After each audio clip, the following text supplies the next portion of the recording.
Okay, good day guys. So, meron tayong issue ngayon na tatalakayin regarding to sa aircon, no? So, ang issue nito regarding sa compressor. Yan. Meron tayo yung Suzuki Swift. So, upon checking, ang nangyayari dito, naka-aircon siya and then mawawala yung lamig.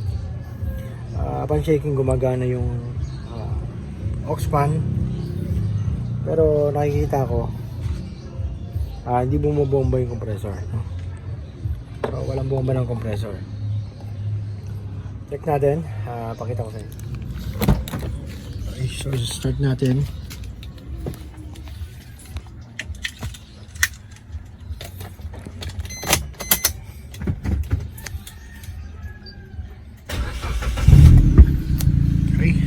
Start na yung engine. On natin yung AC. Ayan.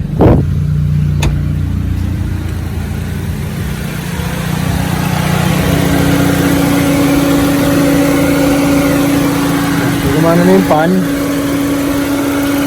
Ang problema, hindi natin mapakita, no?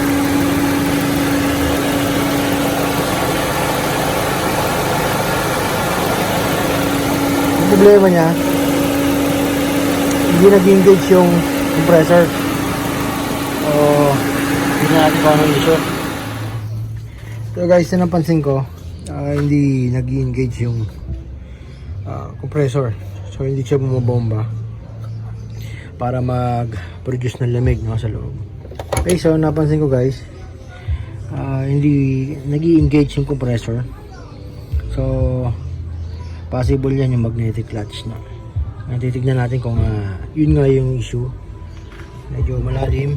Yan. Mainit pa yung makina. Hindi natin mapakita sa inyo kanina dahil nasa ilalim yung compressor.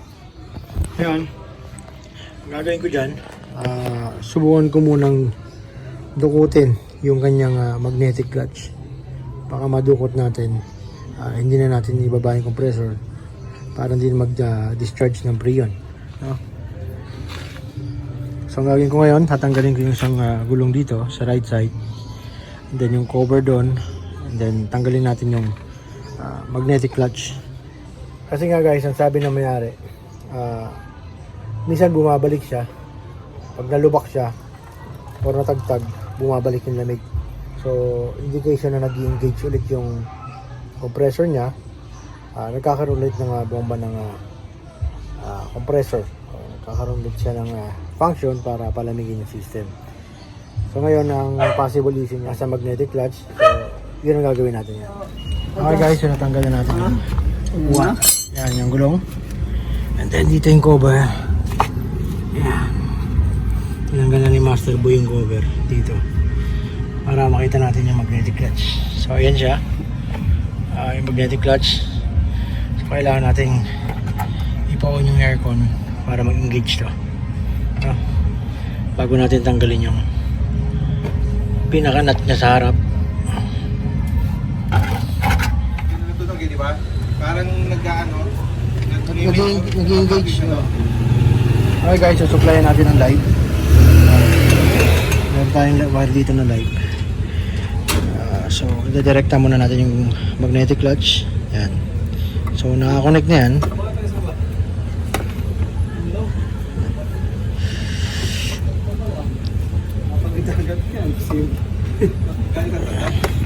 Sa kabilang street.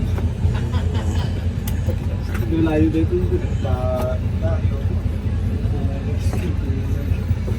Mas bati nga nakakarating dito. Yung taga saka sa tanda.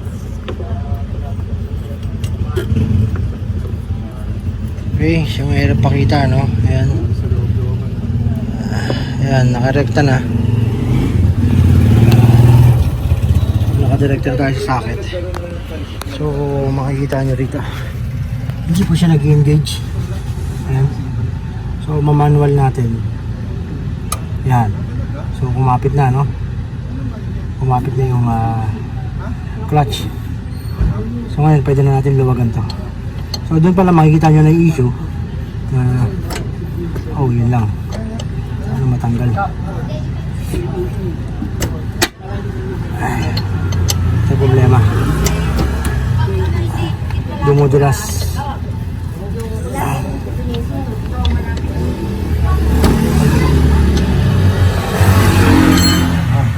Luwagan ko muna. Kailangan natin ng konting diskarte.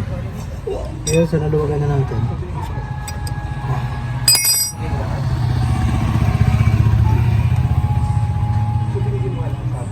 Tanggalin na natin yung clutch.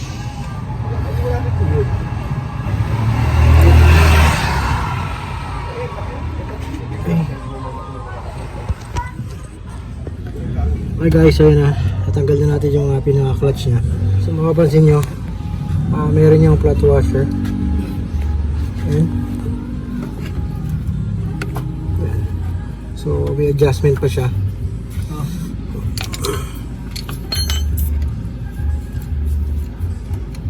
Ayan. Hindi tanggal, okay lang muna parang kit, worry. Ayan. Tanggal. Sabi ko hindi na yun. Ayan. Paano ka ako? Ako nga eh. Okay. So yun. Asa na? Ito yung natanggal natin. So manipis lang na washer yun. Pero malaking epekto niya sa clearance, no? Sa contact nila. So ito yung babawasin natin. And then na-try natin kung mag-engage na. Yan. So dito yan. So siya yung nagbibigay ng gap.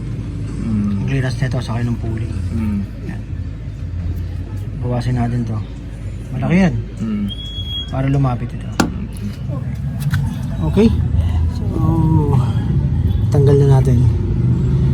Babalik na natin, no?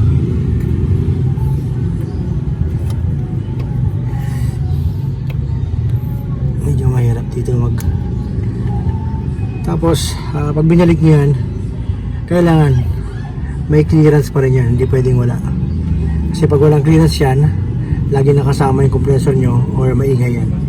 Okay, so lalagyan na natin yung nut.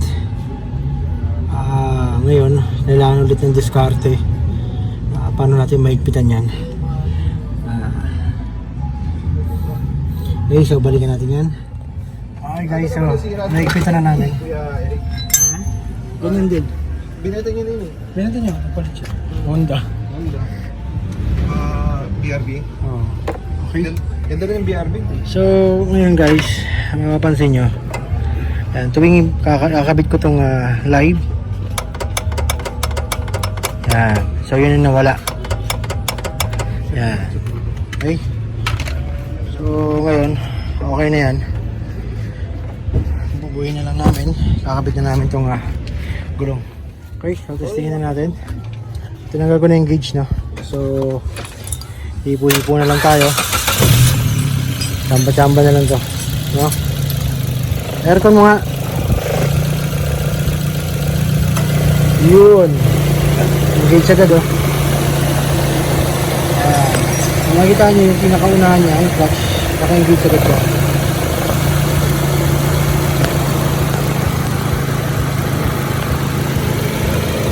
Ito na babalik yung gauge. So hipo-hipo na lang, chamba-chamba na lang yan, mekos-mekos na lang yan, oh. Mekos na lang, lumalamig na. Okay. So, nakachamba ulit tayo. Ayan, unit na ginawa natin. Soapy sweep. Basic lang, no? Yung baga parang drive-thru lang yan.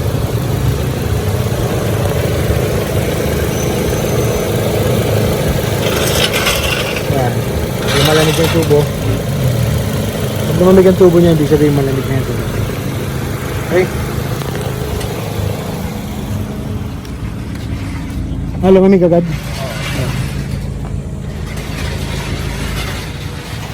Okay guys, so dito makikita nyo, iba-iba talaga yung issue. Kaya talaga yung actual check para ma-diagnose mo siya ng maigi. Dahil to, marami nang pinagdaanan to. dinagdagan ng preon, nilinis sa condenser. Ang nakita kong issue dito, yung sa compressor talaga na hindi nag-engage yung clutch or bumibitaw siya.